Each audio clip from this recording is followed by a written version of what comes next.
I just want to bet on college sports. It's really, really all I want to do, except talk to our good friend Paul Romanuk, who now is an award winner.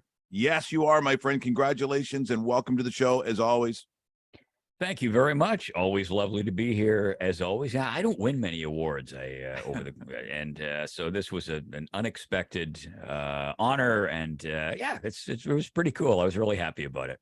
It's good. Now explain exactly what it is and what it was for, because this actually, in speaking of the newer world, this is now a category that never existed before because podcasts weren't a thing.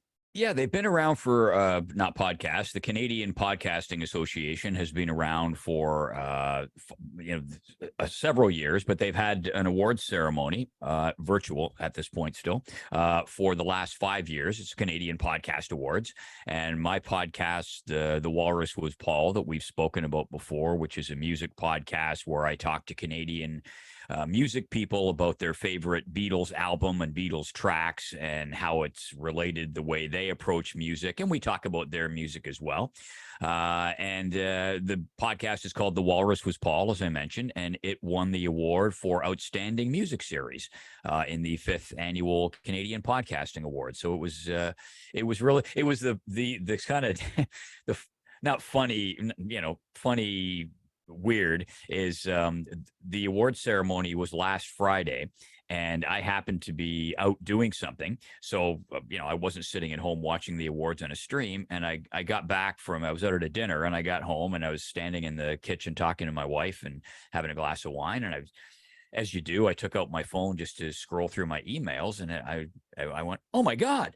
And she goes, "What?" She said, "That's something it had." I said, my podcast won the award for Outstanding Music Series. They sent you an email saying, "Hey, congratulations, and here's the artwork you can use if you want to tweet it out or whatever." So that's how I found out, and it was nice. It was really nice. So there you were in the kitchen with your glass of scotch, and you say to her, "See, you never believed in me."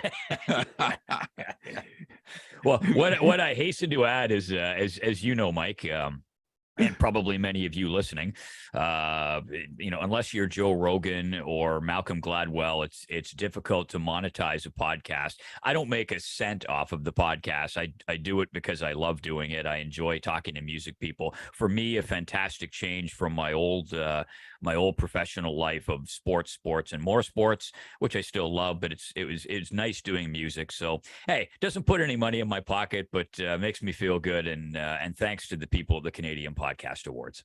Well, and I think generally, for the most part, people who do podcasts, because it's still kind of a difficult thing to monetize in some ways, but the reality is that the genesis of doing one is for the love of what the subject matter is. And for you, I've always known not only just music, but Beatles in particular.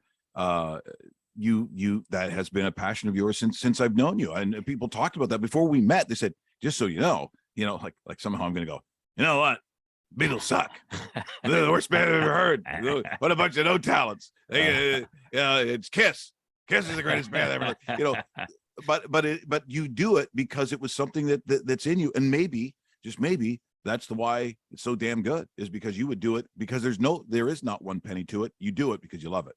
Yeah, and that's exactly it. I really enjoy it. I love the music, as you know. For those of you who didn't know, Mike and I did a radio show together a long time ago, but we had so much fun. And one of the sort of recurring things every once in a while is I talk about the Beatles, and then Mike would say, and he would do his nerd voice and have a little fun at my expense. But yeah, we always talked about it in the show. You're right, Mike. We go back a long way, and you always knew that. And I even seem, correct me if I'm wrong here, in the fog of memory, did we not even have a couple of bits where somebody would phone in and try to stump me with a... Oh no, they would. Yeah, there was like a Beatles trivia, and they died a painful death on the air when they tried to challenge you. Well, how much was Paul at birth? No, he was 8 pounds 7 ounces, but actually that would be 3 stone 7 or whatever they say over there. I don't know. And then I can remember a couple of times the part of the bit was somebody'd ask a question and I'd answer it easily, and then you'd rip the guy who called in. That's what you're calling in with? Yeah. Don't you see what East Carolina did last night? What the hell kind of question was that? what kind of guitar did Paul play on?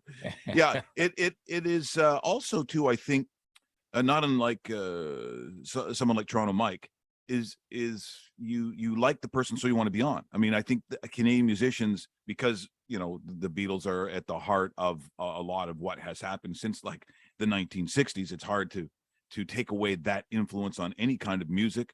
That they like being a part of what you do. You've created something that is makes them feel good, and because they have an affinity towards you, it all kind of works. And that's why I always go on Toronto Mike for really the same reason, because he has a love for radio in a society and in a business world that doesn't have a lot of love for it itself. So to be amongst people who love a similar thing on a playing field that you enjoy being on, I think that's why the musicians love talking with you so much about it.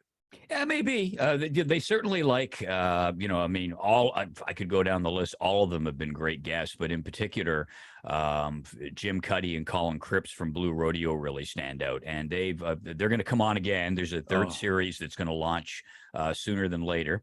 And they've agreed to come on again. And it's so much fun because they really get into it. And then they've got, of course, because they're old buddies, they have a really nice rapport between themselves. So, Colin's more of a nerdy guy. He'll come up with well, that was Paul's Stratocaster tuned down a fret, and he had a capo on the fourth fret, one of those. And Cuddy will roll and go, oh, here we go, So, and then whereas Jim will talk about, I can't believe, McCartney came up with those words and those insights when he was in his 20s, and he'll come at it more from a songwriter's perspective. So it's a lot of fun. And that's, as I say, the third series will be launching sooner than later. Actually, they let you in on something. The reason the third series hasn't launched yet is because I'm having some work done in the kitchen, and my studio is just down the stairs from the kitchen. So, I can't really, so what do you think about the third cut on the side two of the going on? So I've got to wait for that to finish up, and we'll be good to go.